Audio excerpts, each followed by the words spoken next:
Eu queria registrar a presença aqui do vereador Antônio Carolino, do vereador Luiz Carlos Suica e da deputada estadual Maria del Carmen. Bom, temos ainda uma pergunta a fazer. O pessoal que estava questionando, levantando, querendo falar, acho que se a plenária concorda. Antes de iniciar aliás, vamos fazer o seguinte: quem está disposto a fazer um questionamento? Então, só. Seu nome? Leonardo. Pedindo desculpa à mesa aí, eu só queria... Espera um pouquinho. Espera um pouquinho.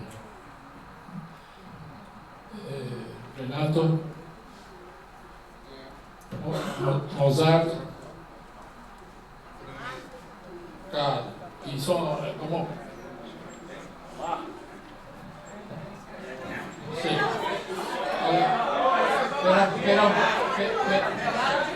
um pouquinho, eu vou dar primeiro a palavra para ele, certo? Mas justamente porque ele estava querendo falar, digamos, mas está programado que não vamos ter pessoas inscritas, que inclusive já superaram o quantitativo inicial, digamos, não? Mas ele vai ter... Qual é o seu nome? José Gilson, eu faço parte do grupo Mobilizadores Sociais do Subúrbio Ferroviário de Salvador, e eu queria dizer na fala do professor Reinaldo Lima, que ele excluiu logo base naval, o lugar onde a Dilma vem passar as férias, fazer postinho, fazer tudo lá, né? E ali não é excluído. O Subúrbio Ferroviário tem 650 mil habitantes, certo? E o PDDU, por vez, a gente tem essa noção, nós temos uma linha férrea, muito importante no subúrbio, que beneficia muita cidade. Nós temos uma represa do Cobre, certo? Nós temos um parque São Bartolomeu e temos uma APA, 3 APA dentro do subúrbio ferroviário. Nós temos a APA Joantes, tem a APA Bacia do Cobre e a APA Bahia de Todos os Santos. Então, o que acontece com a gente? A gente se sente aqui triste, eu infelizmente vou pedir desculpa que a sociedade civil não está aqui. Eu estou aqui porque eu sou trabalho autônomo, então perco meu dia de trabalho e ganho também, porque... o que é que eu digo sempre? O subúrbio tem um amigo, e é o que é o Ministério Público, em nome do Dr. Hortêncio e outros demais. E a gente tem somado e ganhado. Nós temos a bacia do Mandé, que agrega diversos bairros, tem mais de 40 mil famílias, e tem um projeto lá de urbanismo. O professor Minho ajudou muito a gente lá na construção da revitalização do Parque São Bartolomeu, mas essa comunidade seria contemplada com esse projeto de revitalização de toda a bacia do Mandé. O que é que eu quero dizer com isso? A Prefeitura Municipal de Salvador, ela vem com o projeto Minha Casa Melhor. Como é Minha Casa Melhor? Reboco a casa, mas não cuido do esgoto. Por que não agrega os dois projetos? É obra pública, é coisa pública, é políticas públicas com a comunidade. Agrega os dois e faz um projeto só. Aí vem o projeto para, vamos ver o confronto. Eu não estou aqui para pedir desculpa a vocês, que eu não estou em movimento nenhum, não ganho dinheiro de ninguém. O que eu ganho dinheiro é do meu suor. O que eu quero dizer para vocês é só: precisa sim que tenha uma postura digna com o cidadão. O que é que a gente quer dizer com isso? Você é política pública, eu sou gestor, não é de partido não. A coisa é Bahia, é Brasil, é mundo, é nós, seres humanos. Certo? A gente precisa tirar esse pedestal de que eu sou religião tal, partido tal. E o povo que se dane, vou fazer minha parte, vou pagar uma meada de pessoas ali e tumultuar uma atividade dessa aqui que é de suma importância. Porque a gente não quer isso. O que a gente quer aqui é que a coisa saia daqui com veemência e que chegue lá na ponta, onde eu moro, onde a pessoa me cobra lá aquilo que eu estou vendo lá no esgoto, onde eu caminho, onde o doutor Hortêncio manda técnico todo dia questionar o problema do esgoto lá. Você está entendendo? Eu tenho 6 mil famílias em cima do leito do canal Mané. O que eu quero dizer com isso? O professor Moraes é uma pessoa que contribuiu. Eu tenho uma represa do Cobre abandonada. Seria um terço da cidade de Salvador. Eu estou trazendo uma água de onde? De Pedra do Cavalo. Isso é inadmissível. Vocês alunos que estão aqui, vocês técnicos que estão aqui, tem que ter uma noção, vocês vereadores principalmente, Léo Prats é um parceiro que eu já conheço, certo? Conheço algumas pessoas, eu quero dizer para vocês, vamos ter noção vida. O que é a noção vida que eu peço? É que a gente chegue, o vereador possa entrar no bar e conversar com a comunidade dizendo: eu estou falando o papel de representar você. Ele não é chegar aqui e botar uma porra de asfalto, falar PDDU. Prefeito, peço desculpa citar o nome dele, se ele não está aqui presente, mas vou dizer. Ele pegou um bairrozinho lá, com 8 ruas, um bairro quase todo urbanizado por questão técnica das pessoas. Eu mesmo botei minha casa recuada, porque era uma rua pavimentada, quero tudo. Ele chegou lá, jogou porra de asfalto e não foi e inaugurou. Agora, quem mora na Baixada? Quem mora na Baixada vai receber o quê? Quem vai receber essa água? É eu que moro lá na Baixada. Você está entendendo? Não tem questão de vida. Respeito muito aos outros. A gente precisa ir lá no Rio Sena, Rio São José, Léo José da Praia, para todo mundo. Porque, pô, rapaz, pelo amor de Deus, ninguém lá é criança não. Nós pagamos nossos impostos, nós contribuímos, certo? E a gente quer sim uma política pública verdadeira com a comunidade suburbana de Salvador toda e do Brasil por si. O que é que a gente percebe? Nós temos uma missão freática muito importante dentro do subúrbio ferroviário. Nascentes importantes, coisas maravilhosas. Discrimina.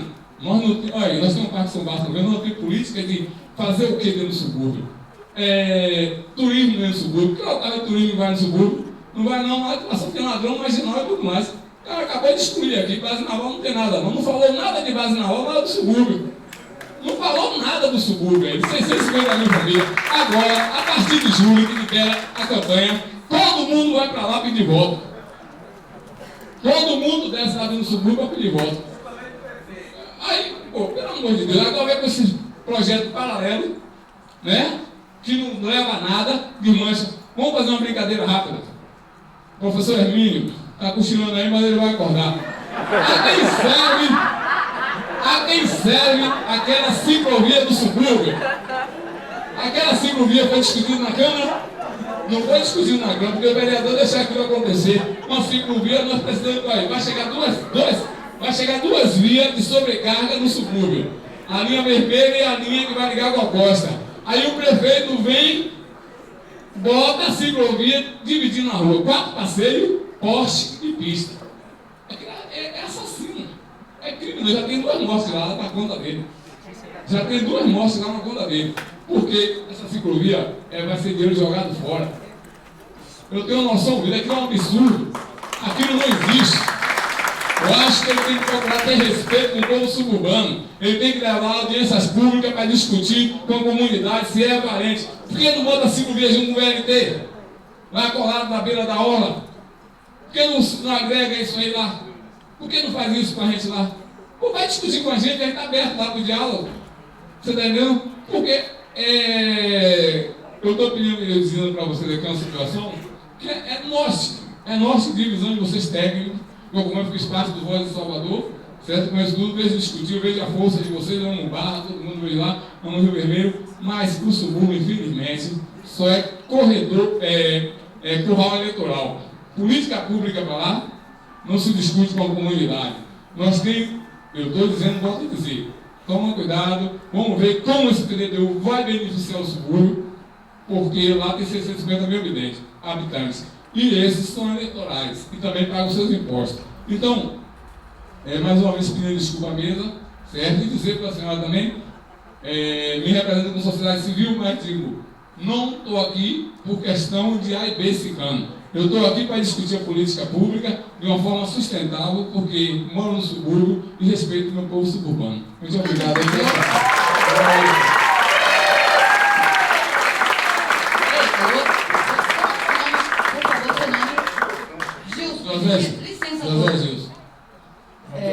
Senhor José Gilson, eu quero pedir desculpas também. O que eu falei não foi para o senhor, não foi para o senhor. Tenha certeza que não foi para o senhor. Me peço desculpas. Tanto é que os agentes performáticos já foram. O senhor é um lutador igual a mim. E eu quero lhe pedir desculpas se de alguma forma a minha frase chegou até o senhor. Lhe peço desculpas e repito, não é para o senhor. Sucesso, estou na sua luta, inclusive porque o subúrbio é um local que eu amo e que eu frequento muito. Tem um prazo curto, antes de 7 horas temos que começar a outra mesa redonda e temos só menos de 10 minutos. Não?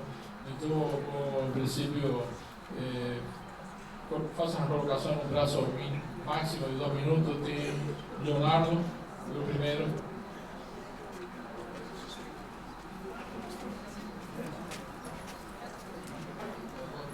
Boa tarde. Meu nome é Leonardo.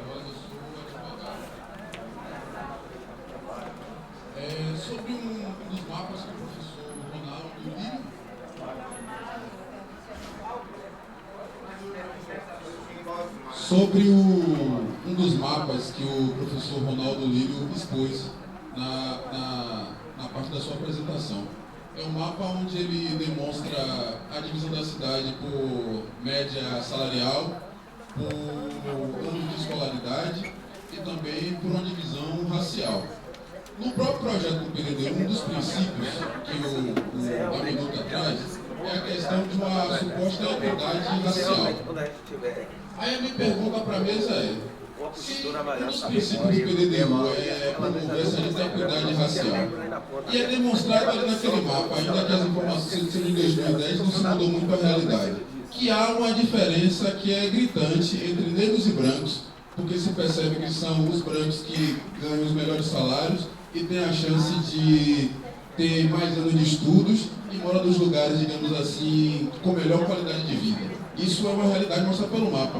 E o PDDU traz a equidade racial como princípio e a gente não consegue ver em momento nenhum isso revertido no próprio programa. O debate racial do PDDU se resume única e exclusivamente a dizer que é um dos princípios do PDDU, mas que a gente não consegue vê-lo revertido em ações, objetivos, etc. Então, assim, se nem isso ele consegue cumprir, me parece que essa minuta serve para muito pouco ou quase nada. Obrigado.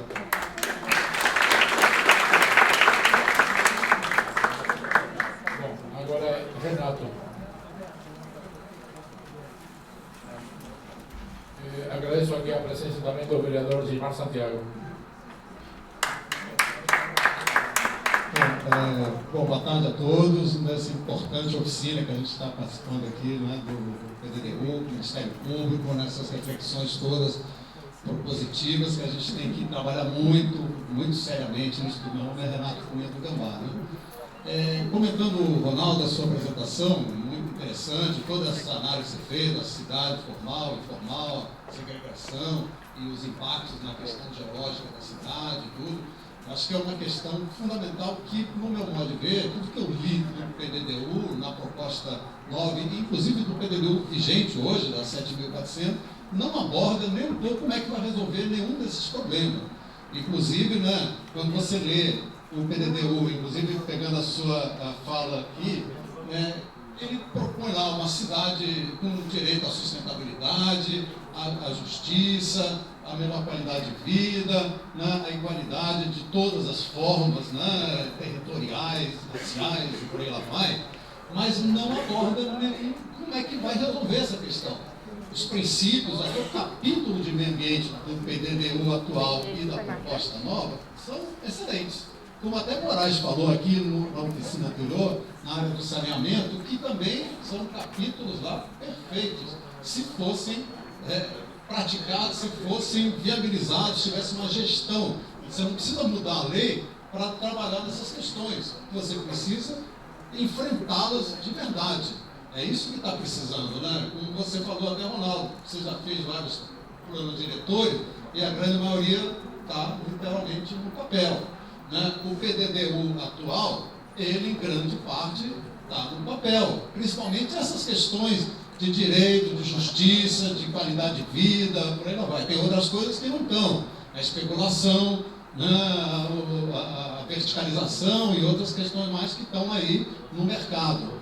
Mas na hora que você fala nas pessoas, no território, na qualidade de vida, estão no papel direitinho, estão muito bem escritas, mas nada é feito com qualidade, né?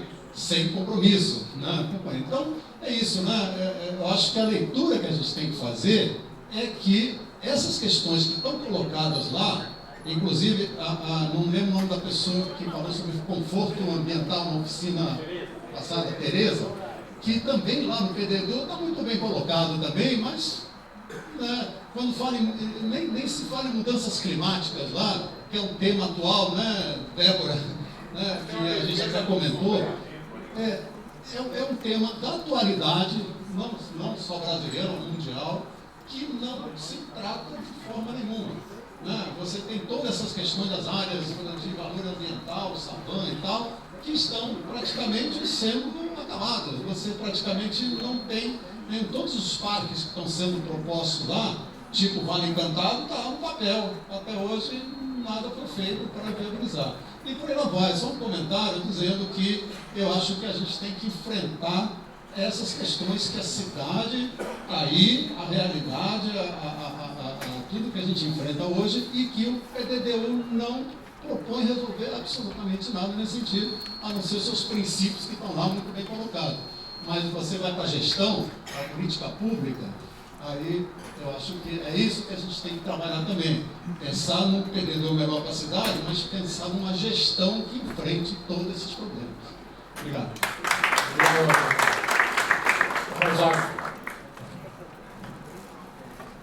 Mozaco.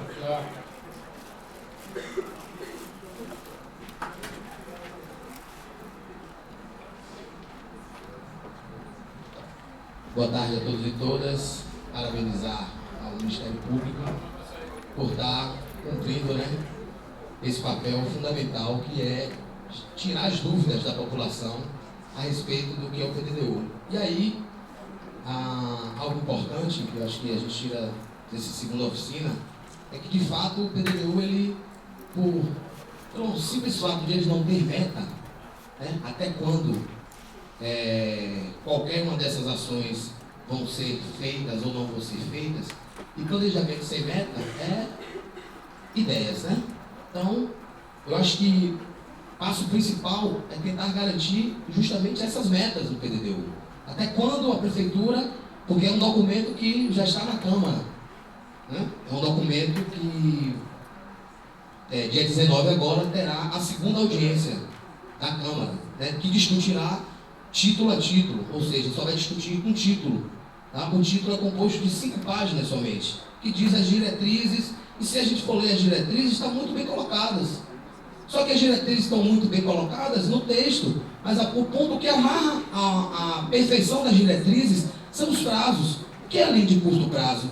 O que é de médio prazo? E o que é de longo prazo? O que é que nós vamos fazer? Aonde a prefeitura? Porque aqui, na revisão do próximo PDDU, e eu já alerto a todos os que estão aqui presentes, o problema não está no PDDU, o problema está na LOA, gente.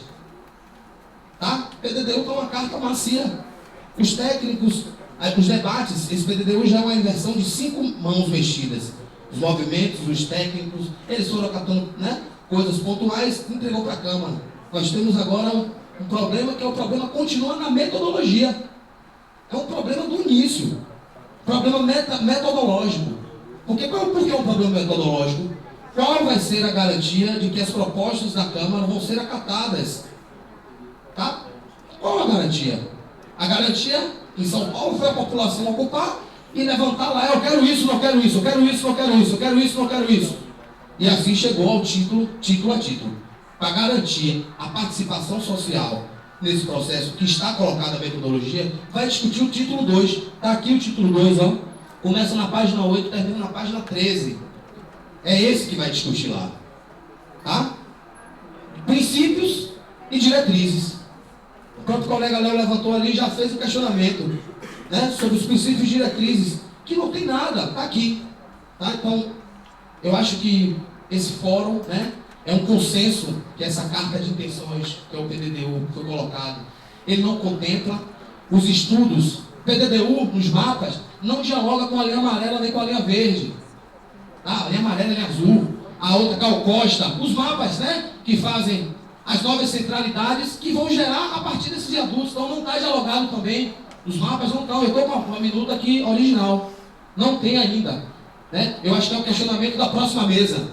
O PDDU, que está aqui colocado, dentro das suas diretrizes, ele diz que Salvador vai ser o responsável pela articulação metropolitana. Mas existe um órgão metropolitano, que doutora Graça provavelmente deve alertar sobre essas coisas. Então, eu acho que a gente tem que estar atento à forma metodológica, que nós vamos atuar, que os técnicos irão atuar, que as pessoas irão propor nas audiências, ou chegar a discutir com a Câmara uma nova metodologia, ou chegar ao meio termo entre algo que a gente consiga garantir minimamente o remendo desse Frankenstein que já está aí solto na rua. Ok? Obrigado. Obrigado, Zé. Bom, um adendo, se for curto, olha, estamos já fora do horário, viu? Igual tem a outra mesa redonda e depende do tema, acho que até pode encaixar melhor. É com Carla agora, viu? Carla. Carla,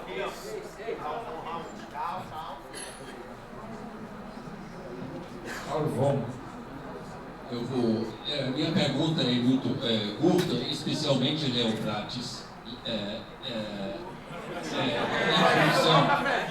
Espera um pouquinho aqui, porque eu acho que nossa conversa é muito boa. Agora a gente precisa um retorno mais direto da Câmara de Vereadores. Eu acho que na próxima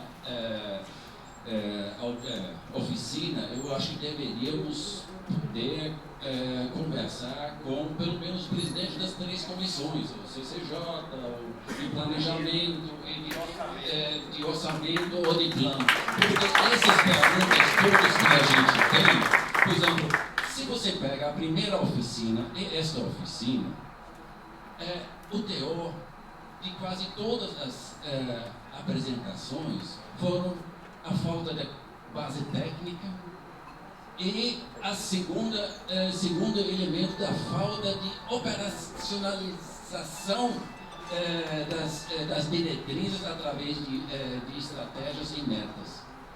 A gente sabe que Salvador tem, não sei, 860 milhões aqui, eu acho que foi no ano passado, de investimento, agora deve estar por volta de 1 bilhão de investimento. Então, quando a gente está fazendo um plano diretor, a gente identifica o teto de investimento que a gente tem, ou do município, ou do governo federal, ou do governo estadual, o que a gente pode imaginar que se investe na cidade. Esse é o teto. A gente tem muito mais problemas, muito mais demanda de investimento do que recurso para investir. Se um plano que tem que definir prioridades não enxerga esse teto e define claramente as prioridades, onde vai primeiro definir? O saneamento é prioridade número 3 ou 10 ou 1? Não sei. Existem, porque todo mundo tem sua área como prioridade. O plano diretor é uma grande oportunidade de discutir prioridades e não egocentricamente. Porque se todo mundo quer seu bairro como prioridade número 1, não vamos chegar em lugar nenhum. Então, o importante é que a gente chega a uma conclusão com esse elemento de prioridade que está lá no Estatuto da Cidade e na própria no Estatuto da Cidade 32, como a gente vai definir isso? Como a Prefeitura acha, a Câmara de Vereadores acha que vai colocar essa falta de prioridade, porque são 5 vezes que foram, tem a palavra prioridade dentro desse plano, e não em função de prioridades de investimentos, de prioridades de qualidades, etc. Então, como vai resolver este problema, essa insuficiência deste projeto de lei, de transformar ele num plano de gestão do município para os próximos 8 anos, pelo menos, mas com visão a longo prazo? E isso é minha pergunta básica, que eu gostaria que um dia a Câmara de Vereadores respondesse e dizer: este plano, quando foi entregue à Câmara, foi checado se ele é apto para se chamar plano diretor? Ele é apto para definir uma política de desenvolvimento urbano do município com visão a médio e longo prazo, mas definindo claramente as prioridades e a função social territorializado para os próximos 8 anos? Eu, se eu estivesse vamos dizer, numa comissão de Constituição e Justiça, é a primeira coisa que eu checaria. Esse plano preenche o conteúdo mínimo necessário para ser um plano diretor? E essa pergunta eu gostaria que talvez na próxima oficina, a própria Câmara, os presidentes das comissões respondessem se pela visão dessas câmaras esse plano diretor realmente pode ser chamado plano diretor, projeto de lei plano diretor, e pode ser aprovado, pois ambos sem emendas. Significa exatamente como o Executivo colocou na Câmara, vira a regra do jogo na cidade, define as prioridades que não define, metas, não define estratégia de desenvolvimento, não dá visão a longo prazo. Então, minha pergunta é realmente como este plano pode ter sido aceito como projeto de lei do Executivo e aceito pela Câmara como projeto de lei do diretor.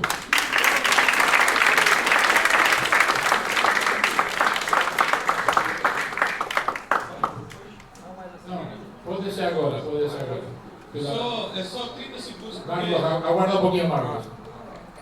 Pode. Não, eu só queria dizer que, primeiro, que o projeto de lei, ele preenche os requisitos do regimento interno para ser recebido. A questão da admissibilidade a que Cal se refere, ele tem que ser emitido um relatório pela Comissão de Constituição e Justiça. Então, nós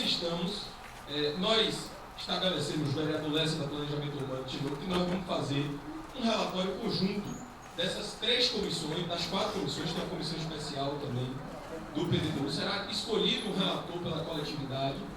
Eu conversava com a Ladils no dia de ontem, e esse relatório será lido e apresentado. Então, nós estamos, inclusive, vindo para a oficina para formar o nosso juízo sobre o projeto, ouvindo as críticas, as sugestões. Então, nesse momento, a gente não pode emitir nenhum tipo de opinião, porque nós estamos no processo de estudos do plano, inclusive ouvindo a todos vocês e as audiências públicas desse papel. Inclusive, Cal, volto a sugerir que, assim, como a Hortência colocou, eu acho que na primeira audiência, que nós sejamos propositivos. Eu acho que nós temos que, todos aqui nós temos visões distintas, mas nós queremos o bem da cidade. Então, nós precisamos encontrar consenso. O que eu disse a Larissa, eu volto a repetir aqui. Eu estarei disposto a ajudar a construir, num esforço máximo de trabalho, meu amigo Silvio Humberto também, nós conversamos ontem também, o máximo de consenso. Então, é por isso que eu pedi, olha, diga o artigo qual é a crítica e qual é a proposição de construção do novo artigo. Apenas isso. Muito obrigado e desculpa. Obrigado. A última fala não é a sua, viu, Larissa? Bom, um complemento. Só complementando, acabei de Léo para conversar e propor esse relatório conjunto dos 3 comissões. Nós não temos uma posição ainda definitiva em relação a isso. A bancada de oposição vai se reunir segunda-feira para discutir e aprofundar como é que nós vamos desenvolver esse debate, qual a opinião da nossa bancada sobre o cronograma que está sendo proposto e o regimento que já foi publicado. É um cronograma de audiências e a forma da opinião, dos pareceres das comissões.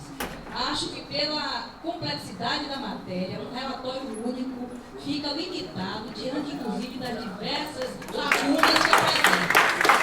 Acho que a Comissão de Constituição e Justiça tem um papel claro, definido, que é da admissibilidade, quer saber e dar parecer sobre a constitucionalidade, forma técnica, jurídica, legalidade. E o planejamento urbano, e desenvolvimento econômico, e comissão de cultura, e outras comissões precisam também apreciar esse plano.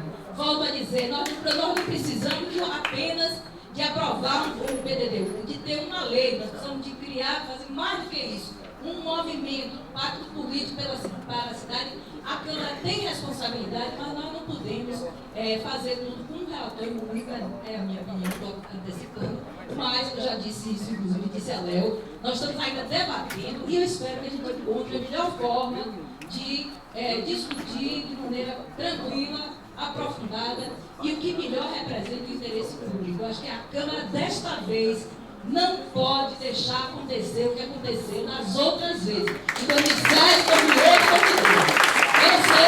Eu sei que a presença dos vereadores todos aqui está demonstrando esta vontade da gente fazer o melhor PDDU e eu acho que a sociedade tem que estar junto da gente para nós conjuntamente construirmos esse processo. Obrigado.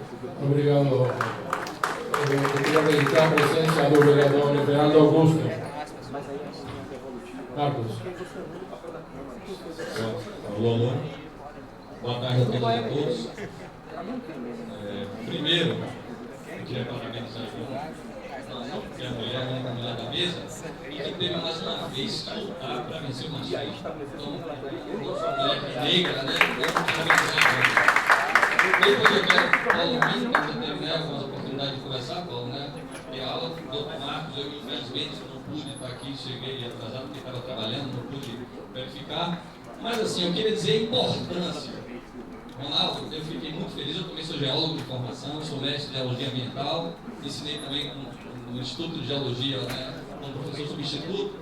E eu quero dizer o seguinte, a visão de um técnico geólogo, que muita gente acha que é só para identificar a mineração, e essa mineração de maneira irresponsável causar o maior dano ambiental do país, mas ele também, quando tem uma visão humana, ele dá para, de maneira muito didática, demonstrar o apartheid social que existe na cidade como Salvador. Então eu fiquei extremamente feliz, extremamente contemplado. É bom que se diga-se de passagem, quando ele falou naquela grande falha de Salvador, se eu não me engano, ela é Cretácea, né, mais ou menos 145 milhões de anos atrás. Teve um grande movimento sísmico, né, um grande movimento que teve aqui, e esse movimento tem reflexo até hoje. Eu vou dar um exemplo. Aquela avenida ali, Luiz Eduardo Magalhães, onde teve aquele deslizamento de terra. É uma área argilosa, a área argilosa ela é bastante porosa, mas é muito difícil de ter infiltração, porque os poros são muito pequenos, ela é quase impermeável. Mas à medida que teve um movimento como esse, ele tem microfraturas, tem inclusive em alguns lugares pedaços de falha, faz com que quando você tem uma chuva torrencial, ela infiltrando vira uma lama, e aquele deslizamento foi o que aconteceu ali, inclusive avaliado por mim na época e por vários profissionais da CPMM. O que a gente quer dizer é o seguinte, nessas áreas estão as pessoas excluídas de Salvador. É o apartheid social, é o que ele falou. A população pobre é a população negra. Sabe por quê? Porque ninguém pensa nessa população. Tem essa população excluída. Não existe nenhum tipo de planejamento para a população pobre de Salvador. E aí vem o quê? O primeiro passo, a questão do direito à habitação. Por isso que esse movimento sem teto é importantíssimo. Então o que eu quero dizer, pessoal, aqui, estava naquelas placas a gente dizer o seguinte, PDD1 não é para pobre, muito pelo contrário. PDD1 sim é para pobre. Agora, o tipo de PDD1 que está sendo desenvolvido é que aí que está o carro. Esse não é para pobre. Vou dar um exemplo. PDD1 que ela falou, 2008, depois 2011, 2012, agora vem diante. Vocês viram como foi aprovado aquele PDD1 2011? De maneira atabalhoada, na madrugada. Sabe o quê? Com denúncia que a maioria absoluta dos vereadores receberam 300 mil reais para aprovar, para beneficiar quem, pessoal? Os grupos imobiliários. A cidade de Salvador, uma cidade que perdeu todo praticamente seu verde e botou o quê? Prédios. Essa é a nossa cidade. Não é uma cidade importante, como você falou. À medida que você verticaliza, principalmente na ordem, e tem gente que citou Recife, se eu não me engano foi você. Recife não é uma citação interessante para a gente. Porque aquela região da Boa Viagem, o que quer transformar aqui na orla de Salvador, faz com que, na orla de Salvador, faz com que aquele processo de verticalização é um processo totalmente equivocado. Para mim, um dos processos mais equivocados que teve no nosso país, justamente naquela orla de lá de Boa Viagem.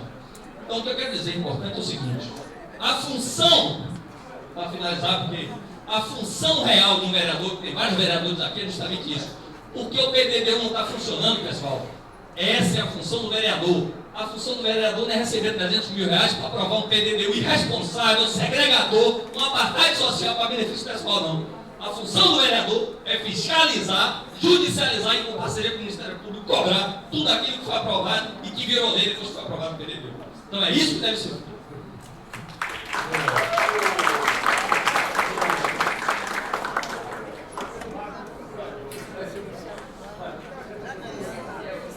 Tem dois inscritos, viu? Dois inscritos.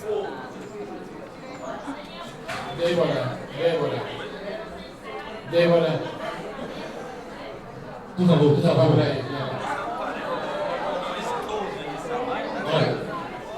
Olha, dá licença, Ela está inscrita. Eu não dei. Peraí, você não pode ser assim. certo? Se você pegar o microfone e ficar falando, ele já sempre falou, poder, no final você fala, tudo bem. Agora é a vez de Débora, certo? Não, porque essa forma, essa não é uma forma correta de exercer a democracia, interrompendo. Tem uma organização de apoio. Não se desespere. Calma. É muita testosterona. Calma. Gente, a gente sabe que ele falou da rodoviária. Pode ser da próxima. Essa da gente falar. Todo carinho que você tem entre nós, você pode falar depois, na próxima vez, primeiro. Por favor. E aí, o que é que vocês acham? Próxima mesa?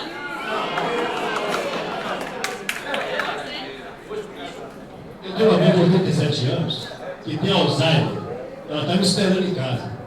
Se eu receber um telefonema agora, eu vou ter que ir para casa. Então, ele citou assim, como se eu não conhecesse Recife. Eu conheço muito bem Recife, não estava falando de rodoviário.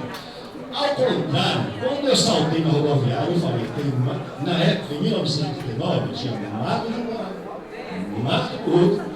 E eu fui instruído para que eu saltasse num ponto do metrô, que eu pegasse um táxi, em linha reta, eu iria para a rodoviária, aí sim, eu fui cordão com minha esposa, em linha reta. Então, o que é que acontece? A questão do metrô de Recife é um bom exemplo de planejamento, sim. Do metro. O metrô é um transporte de massa que, na verdade, não tinha população. Eles jogaram de decidiu para mais ou menos 35 quilômetros. Gente, ele falou da rodoviária, você falou sobre a Daniel? Débora. Mas e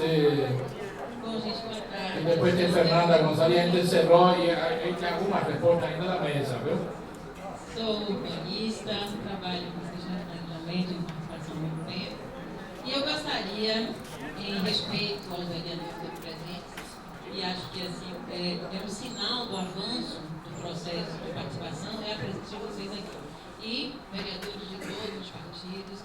Esse espaço do Ministério Público, esse auditório particularmente, presenciou muitas atividades da sociedade civil sozinha. E agora a gente tem vocês aqui, eu acho que isso precisa ser respeitado, porque demonstra que vocês, de fato, estão querendo ouvir, pelo menos essa parte da sociedade que consegue estar representada, porque vimos aqui que Salvador não está representada, mas setores organizados, mais envolvidos no processo de construção da cidade, mas pelo menos isso aqui já é grande coisa. E isso tem se repetido, isso é muito cheio, então muito obrigada a vocês por estarem aqui. E eu gostaria de fazer uma proposição. Vocês viram que a gente tem pelo menos 3 problemas gravíssimos no processo urbano. Um é uma questão política. Essa cidade é traumatizada com as formas pelas quais se aprovou planos diretores em períodos anteriores. A presença de vocês aqui demonstra que vocês querem um processo diferente. Vocês não querem entrar para a história como aqueles que estão no YouTube, que receberam 300 mil, sei lá o que. Vocês querem fazer um trabalho, a gente espera, e eu acho que a presença de vocês aqui é isso, um trabalho diferente, um trabalho real de aprovar um pacto por essa cidade. Só que a gente tem esse problema político, além dessa desconfiança, além do próprio sistema de representação, como foi dito aqui. A Câmara de Vereadores de Salvador não representa em termos étnicos, em termos de renda, em termos educacionais, etc., a população como um todo. Ela é uma Câmara de elite. E isso não é privilégio de Salvador. Isso é geral no Brasil e no mundo inteiro. Então a gente tem um problema político de credibilidade. Precisa que vocês façam um esforço para superar isso. A gente tem um problema técnico gravíssimo que Cal fala isso desde o primeiro momento. Não dá para planejar sem ter meta, sem ter indicador, sem ter financiamento previsto, etc. Senão é a velha história, ou seja, falou, é um sonho que a gente bota no papel e depois esquece. Então, é preciso dar bases técnicas mais sólidas e orçar as metas e dar prazos e dar indicadores, etc. Nós não temos tempo para isso, a não ser que a gente recomece tudo de novo. E eu sei que vocês estão com a arma aí na cabeça, porque tem que ter um plano diretor, a cidade tem que ter um plano diretor. Só que a gente tem um erro técnico básico que precisa avançar. E uma terceira coisa é a questão legal. Todas as análises mostram que o plano diretor, como ele está sendo feito, ele não respeita princípios básicos do Estatuto da Cidade, não só de participação popular, mas como na função social da propriedade, estabelecer isso, zoneamento, etc. Várias coisas, do ponto de vista legal, estão falhas. Pois é, e aí o que a gente faz? Esse é o problema de todo mundo. É deles que nos representam oficialmente e é nosso. Eu acho, e a minha proposta é que a gente veja esse plano diretor como um processo histórico. Nós estamos avançando, gente. Nos planos anteriores, isso aqui não aconteceu. Nós estamos avançando em termos de participação de uma forma muito importante, embora absolutamente insuficiente. Então, o que eu sugeriria para vocês é que, se não dá para consertar de maneira ideal, e a gente fazer um processo político mais participativo, portanto, respeitando a lei, um processo técnico mais aprofundado, mais detalhado e, portanto, respeitando os princípios técnicos do planejamento. Se não dá para a gente fazer algo que, do ponto de vista legal, estejam todas as definições que hoje a gente tem, que nós estamos aprendendo, então, proponham mais participação da sociedade civil. Porque se vocês errarem, nós, no processo, vamos consertando aos poucos. A primeira providência é voltar ao caráter interativo do Conselho da Cidade. Porque vocês apoiam, vocês aprovam com toda a boa intenção, imaginando que todo mundo está na maior boa intenção de servir a cidade, não aprovar um plano. Mas a cada parágrafo, a cada item aprovado, prevejam possibilidades, lógico que não imobilize o processo, porque eles precisam andar, essa cidade precisa ter um plano, essa cidade precisa ter indicadores, essa cidade precisa ter uma base legal para funcionar. Proponha mais e mais e mais isso aqui. Eu acho que a única coisa sincera, de gente sincera, que quer de fato servir a cidade, é dizer o seguinte: ó, gente, população de Salvador, faremos o melhor que a gente puder. Mas sabemos a incapacidade que nós temos nesse momento de fazer aquilo que a cidade precisa. Portanto, vamos, na maior parte possível, onde a gente puder, incluir a possibilidade de consulta aos técnicos, de envolvimento de um conselho da cidade, para que aí sim todo mundo cumpra aquilo para o que está, vocês particularmente, para aquilo que vocês foram eleitos. Ou seja, peçam ajuda da cidadania a cada vez que vocês não tiverem convicção de que é a melhor coisa, mas é o melhor que se pode fazer naquele momento. Muito obrigada.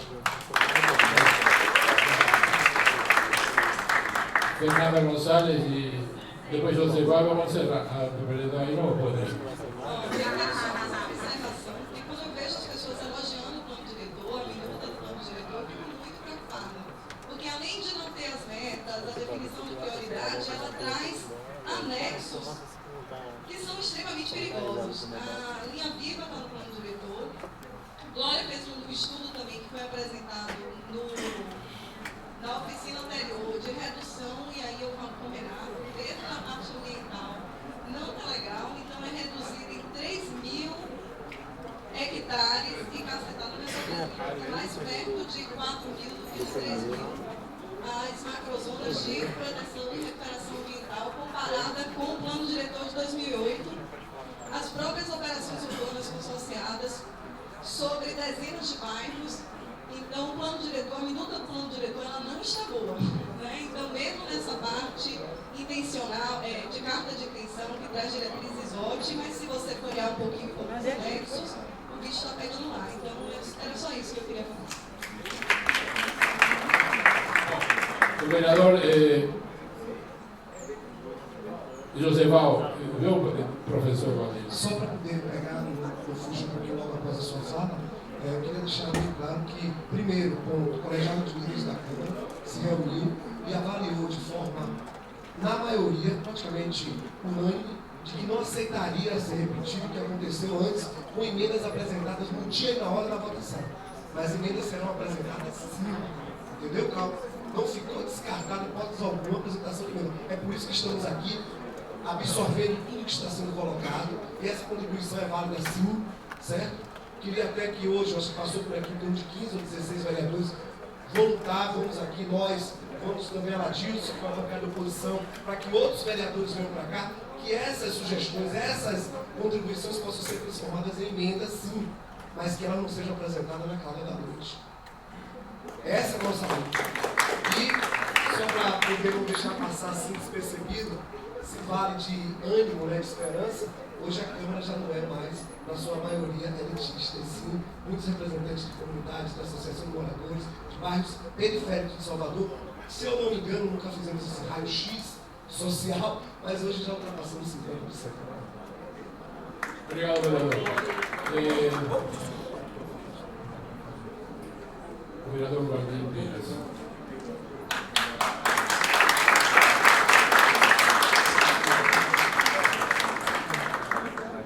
Eu vim hoje aqui exatamente para ouvir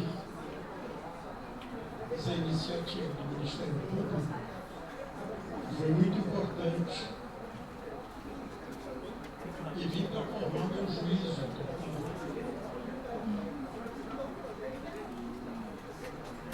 As câmaras,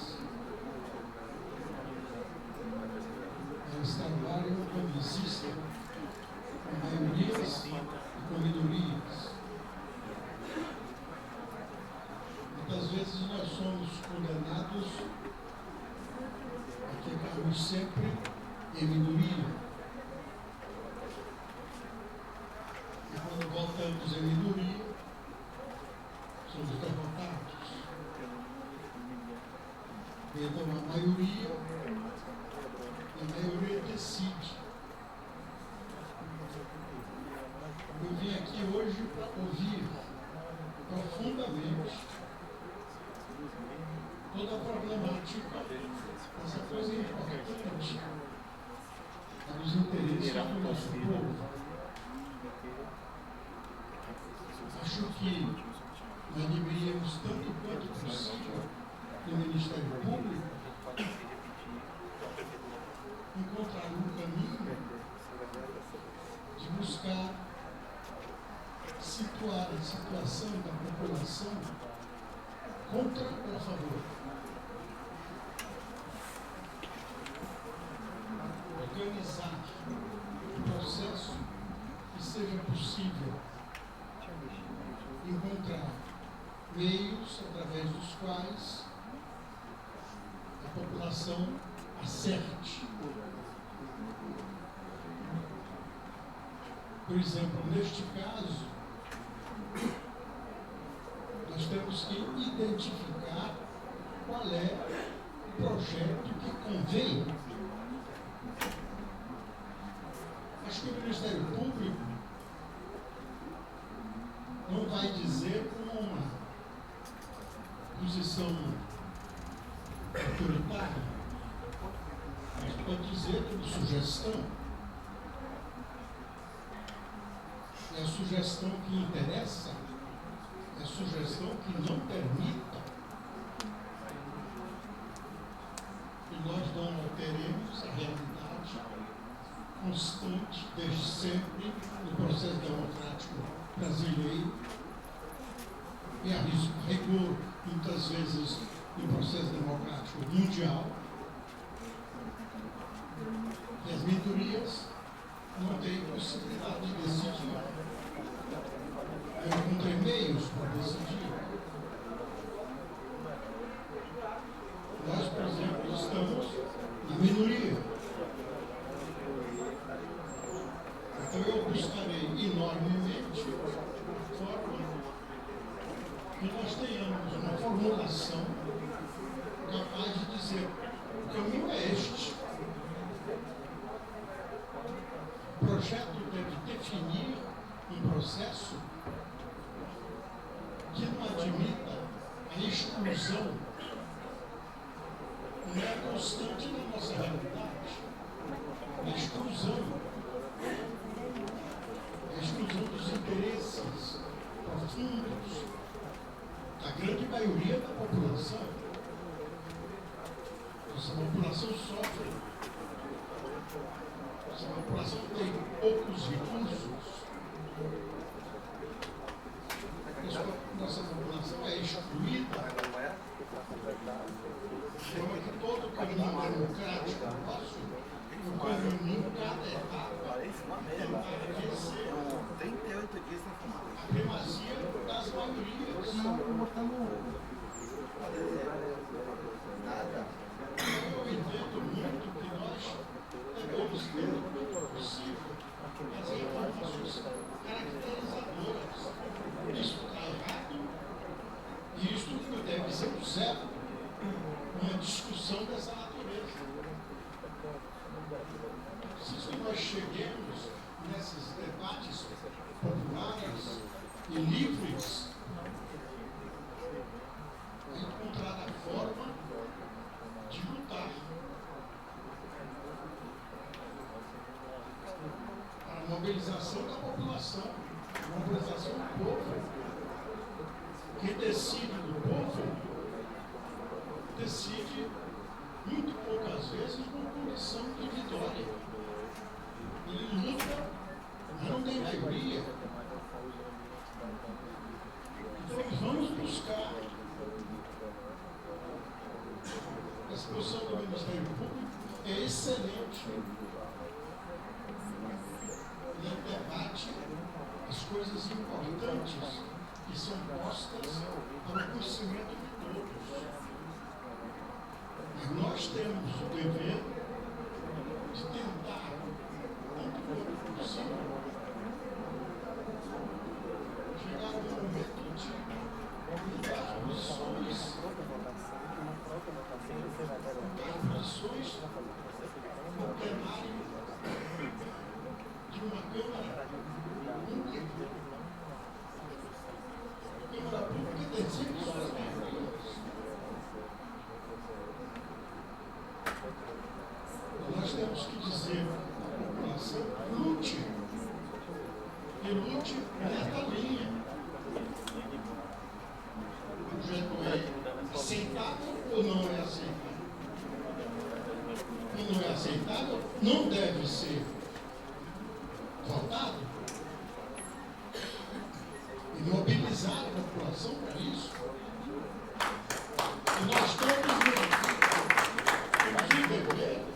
temos um dever, nós todos, os que não concordamos em uma determinada posição política, não importa, nós todos temos o dever de lutar. De lutar e de votar. E de mobilizar. De modo que eu desejo muito que nós tenhamos uma posição muito clara, muito nítida, do que é o texto do projeto e é conveniente para a nação brasileira. O que não há novidade nenhuma é que a nação brasileira ela não tem leis que sejam sempre, permanentemente favoráveis a uma inclusão da sociedade. A democracia brasileira não conseguiu ainda a inclusão. A rigor, a sociedade democrática no mundo não conseguiu ainda, em país nenhum, a inclusão social. A inclusão social é um sonho da democracia. É um sonho e um destino da democracia. A inclusão social. Ela não existe. Portanto, nós temos que ter a convicção plena, o conhecimento pleno, de que em cada lei você tem inclusão ou tem exclusão. E as nossas posições serão tomadas sempre segundo a posição política de cada partido e de cada cidadão. De modo que eu imagino que nós tenhamos com esse apoio admirável do Ministério Público o caminho de discutir e de buscar essa responsabilidade enorme que a Constituição adotou para a qualidade de trabalho do Ministério Público. O Ministério Público é hoje uma instituição extraordinária no campo constitucional do Brasil. E nós temos o que é conveniente para a população. O que é conveniente para a população que extingue os interesses particulares, os interesses abrangentes apenas dos interesses das minorias. Claro que foram algumas horas aqui, tentas, ouvindo todos, bonitas as palavras de muitos de vocês,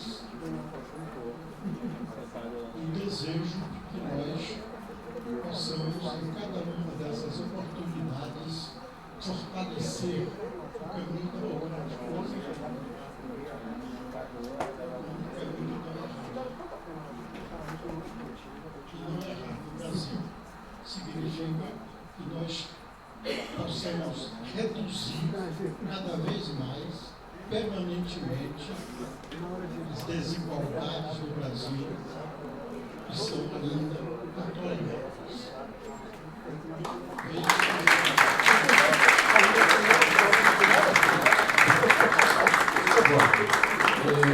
Ainda pediu, acho que isso é muito significativo, a presença de vereadores aqui. E o vereador Arnaldo Lessa pediu a palavra, mas eu queria, digamos, antes de passar a palavra, não sei se vai ter alguma resposta da mesa a questões que aqui foram colocadas, mas eu queria aproveitar a palavra. Não, eu queria justamente aqui chegou. Eu queria fazer a seguinte proposta, a partir das palavras tão elogiosas da atuação do Ministério Público, eu queria aproveitar a oportunidade. Eu, como representante da AB, formo certamente nossa, que em parceria com o Ministério Público, através com a participação da rede de profissionais solidários e com o evento Voz de Salvador, criou o Participa Salvador, que acompanhou todo esse processo de discussão do PDDU. Queria entregar para ele, dizendo, digamos, o importante que tem sido a sua contribuição, o relatório do Participa, o relatório final da atividade do Participa, a promotora Hortência Pinto.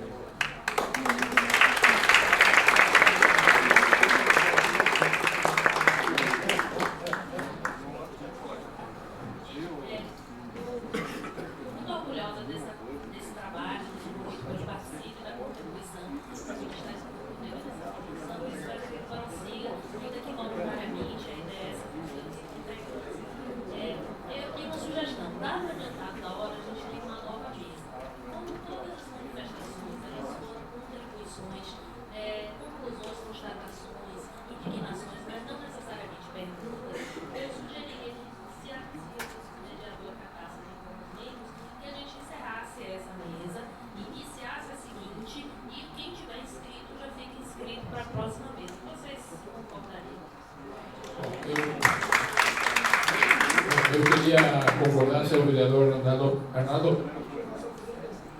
Um convite só. Pronto.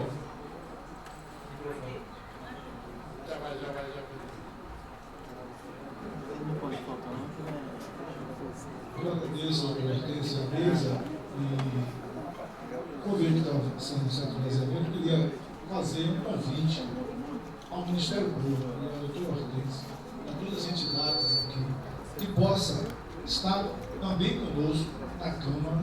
Nós estamos aqui sem nenhuma dificuldade que ela tem. Nós temos que recebê-los também na audiência, segunda audiência nossa, na próxima sexta-feira, às 8h30 da manhã, receber não só fisicamente, uma contribuição, o debate de todos né? Estamos abertos. Eu presidirei aquela reunião, todos nós estaremos lá, e dizer que a Câmara está procurando.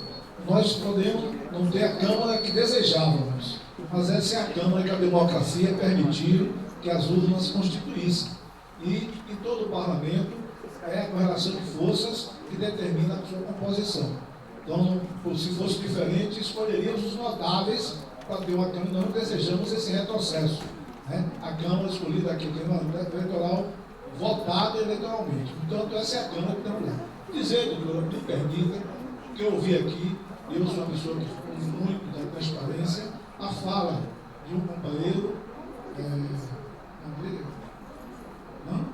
o rapaz de pessoa, Marcos Mendes, que eu acho que pela responsabilidade dele como cidadão, pela responsabilidade dele como ex-candidato a prefeito, com toda a militância, ele deveria, ao invés de estar no Ministério Público, no auditório do Ministério Público, citar os nomes dos vereadores que receberam os R$300 mil e quem pagou. Porque é assim que nós fazemos democracia, estando numa casa como essa. Agora, eu acho que essa é a responsabilidade, porque eu não estava na Câmara naquele momento, mas tenho a obrigação de defender a instituição da qual eu pertenço. Tá certo? Então, eu acho que isso não contribui para o processo democrático, essas denúncias generalistas, né, vagas e sem nominar e citar. Isso eu acho que caberia ao companheiro fazer, ou não agora, quando o momento oportuno, para que as coisas pudessem se clarear, separar o alho do galho, né, separar as pessoas e os fatos. Portanto, eu faço isso em defesa da instituição que eu defendo no 5º mandato e tenho toda a transparência do mundo para falar assim, sem nenhum problema de ter honra de ser vereador, de pertencer à Câmara Municipal, e como vereador farei o máximo para continuar honrando esse mandato lá na presidência da Comissão de Planejamento Urbano, lá de meus companheiros todos. Muito obrigado.